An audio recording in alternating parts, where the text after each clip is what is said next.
ఇక ఇంకో దిక్కు ఈ ఈ మహాభారతంలో కౌరవుల దిక్కు ఇంకోడు ఉన్నాడు. ఎవరంటే మహేష్ కుమార్ గౌడ్. ఆయన ఏమన్నానంటే మంత్రి ఇట్లా మాట్లాడిండు, మంత్రి ఆయన సొంతము, ఆయన మాకు సంబంధం లేదంటాడు. అంటే ధృతరాష్ట్రుడు ఏం మాట్లాడిండో ఈయన కూడా అదే మాట్లాడతాడు.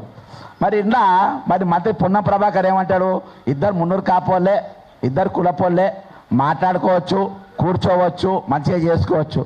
అరే పొన్నం ప్రభాకర్, నేను ఒకటే అనుకుంటా, నువ్వు మంత్రివా బ్రోకర్వా రా, పెళ్ళిళ్ళ బ్రోకర్వా నువ్వు మంత్రివా పెళ్ళిళ్ళ బ్రోకర్వా? ఒక అక్యూజ్ను పట్టుకొని మీరు పెళ్ళిళ్ళు మాట్లాడుకోమని అంటుండ్రు. నువ్వు ఒకసారి పింక్ సినిమా చూడు, లేకుంటే వకీల్ సాబ్ సినిమా చూడు, పాత్రలు ఎవరైనా ఉండొచ్చు. నీ గురించి అసలు ఒక అమ్మాయి పైన చేయేసే హక్కు ఎవరికీ ఉండదు. అది మైనర్ అయినా సరే, మేజర్ అయినా సరే. ఈరోజు మేజర్ అని నిరూపించే ప్రయత్నం చేస్తూ ఉండ్రు, కానీ ఇప్పుడే ఆయన బెయిల్ కూడా రిజెక్ట్ అయిందంట. మేజర్ నిరూపించే ప్రయత్నాలు చేస్తూ ఉండ్రు. కానీ ఈరోజు మీరు ఏది చేసినప్పటికీ ఈరోజు ఒక మహిళ పైన, మేజర్ అయిన మహిళ అంటే పైన చేయడానికి హక్కు ఉందా మీకు? దీని మీద కృష్ణకుమార్ అక్క వాళ్ళు ఇంకా చాలా బాగా చెప్తారు. చేసే హక్కు ఉందా మీకు?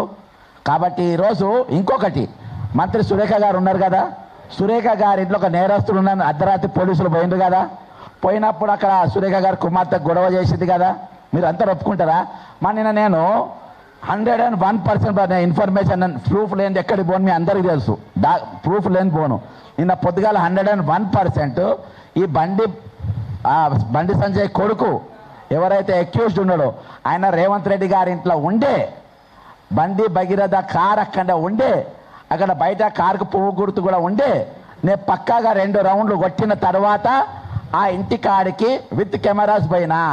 రాత్రి నన్ను అక్కడ సీఏ అడుగుతారు, ఈ శంకర్ అంటే ఎవరు, ఆయన ఇంకొక మన మైక్ టీవీ కారణం, ఈ మైక్ ఎవరిది అంత ఎంక్వైరీ చేస్తున్నారు, కేసులు పెడతారంట ఎవరెవరని.